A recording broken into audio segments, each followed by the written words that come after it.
अर्जुन का गुस्सा ठंडा करने के लिए और गंगुली सर को उसे बचाने के लिए अहाना ने अर्जुन को पुजारिनी की सारी सच्चाई बताई कि वह एक खतरनाक स्पाई है। पर क्या अर्जुन को अहाना की बात पर यकीन होगा? जी हाँ, कहानी की शुरुआत होती है पुलिस स्टेशन का टेंशन वाला माहौल, जहाँ पुलिस ऑफिसर ने कहा जरा संभल कर रहिएगा, अगर वह सच में स्पाई हुई तो उसके पास गन भी हो सकती है और वह स्पाई आपके परिवार के लिए खतरनाक साबित हो सकती है। अहाना बोली, सर मैं समझ गई, मैं केयरफुल रहूंगी। ये लड़की सिर्फ एक धोखेबाज नहीं बल्कि देश के लिए थ्रेट है। बड़े घर में सब कुछ रिस्क में है। गंगुली सर, बिल्कुल अहाना, इसलिए हम यहाँ हैं। हमारा काम सिर्फ देश की सुरक्षा है, तुम्हें बस धैर्य रखना है। पुलिस स्टेशन के बाहर सूर्य की तेज रोशनी थी। अहाना और गंगुली सर बाहर निकलते हैं और तभी उन्हें एक फेमिलियर फिगर नजर आता है। अर्जुन अपने ऑफिस की तरफ जा रहा था, लेकिन जैसे ही उसने अहाना और गंगुली सर को देखा उसका चेहरा गुस्से से लाल हो गया। अर्जुन गुस्से में, ये क्या है? अहाना, गंगुली सर यहाँ कैसे? क्या चल रहा है? गंगुली सर कैलमली, अर्जुन मेरा और तुम्हारी पत्नी का रिलेशनशिप सिर्फ काम का है, हम यहाँ किसी पर्सनल काम के लिए नहीं आए। तुम्हें सच समझना होगा, हम सिर्फ बहुत जरूरी काम के लिए यहाँ हैं। अर्जुन, कौन सा काम? बोलो ना, तुम चुप क्यों खड़े हो? कुछ छुपा रहे हो क्या? अर्जुन इतना गुस्सा हुआ कि उसने गंगुली सर का गिर्रेबान पकड़ने की कोशिश की, लेकिन अहाना तुरंत आगे आई, फोन अपने हाथ में टाइट पकड़े हुए। अहाना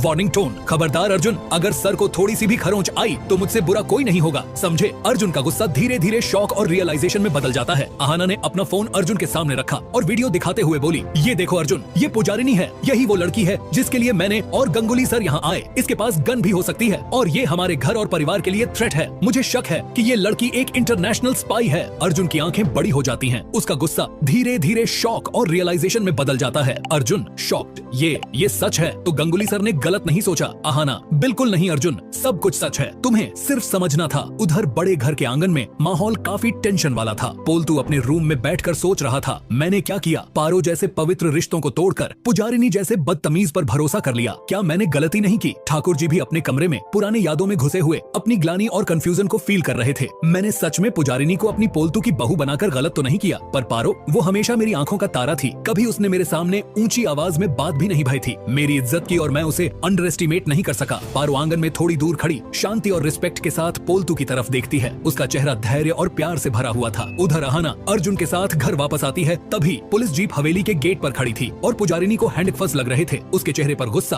अरोगेंस और थोड़ा डर का मिक्स था। पुजारिनी चीख कर, अहाना सब तुम्हारी वजह से हुआ, तुमने मेरी इज्जत को बदनाम किया। अहाना कॉन्फिडेंटली, पुजारिनी सच कभी छुप नहीं सकता, तुम चाहे जितना भी छुपा लो, हम सच के साथ हैं। गंगुली सर और मैं भी, हमने सिर्फ देश के लिए काम किया। तुम और तुम्हारी गैंग अब अरेस्ट हो। पुलिस ने पुजारिनी और उसकी गैंग को अरेस्ट कर लिया। पुजारिनी गिरती है, गन छूट जाता है और पुलिस उसके हाथ में हैंडकफ्स लगाती है। उधर पोल्तू और पारो एक छोटी सी बालकनी पर खड़े हैं। पोल्तू के हाथ कांप रहे हैं, आंखों में रिग्रेट और क्लैरिटी। पोल्तू भावुक होकर, पारो मैंने तुमसे जो किया उसकी कोई माफी नहीं, लेकिन क्या तुम मुझे एक और चांस दोगी? मैं अपनी जिंदगी तुम्हारे लिए समर्पित करना चाहता हूँ। पारो